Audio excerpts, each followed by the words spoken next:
The thing here is really remarkable timing. The tool that they used was set to go into storage, and if that happened, this would not have been possible. But NOAA and the NTSB, they reached out just before that happened. The researchers then, they used the machine over the weekend to build 2Ds, that's what this is, and 3D images of what the NTSB say is the aircraft. It's a job UW's Applied Physics Laboratory wasn't expecting, but it's a job Director Kevin Williams felt the lab could do. I will tell you it worked probably even better than we expected in a lot of ways. The lab helped the NTSB solve one of the most difficult pieces of its investigation into the plane crash off Whidbey Island, locating the aircraft. Tonight, the NTSB releasing these images, which they say are of the airplane. The photos taken by this device, which was used over the weekend to locate the wreckage. This body itself is just a big underwater kite. It's called a multi-sensor tow body, also known as MUST. It's usually used to study what's under the sand.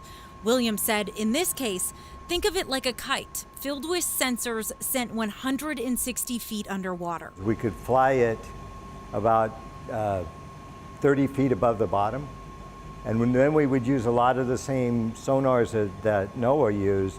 We just got it closer to all the objects. MUST took this image. Williams said the colors show the height from the bottom of the water. This is actually a 3D image of what was ever on the bottom, right? And then it's NTSB's job to decide what that is.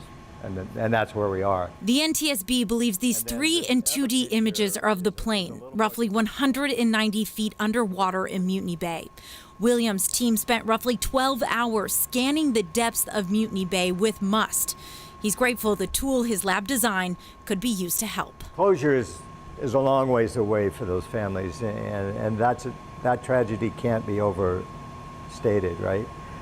If we help along the way to give people the information they need in order to move it forward, then we did our job.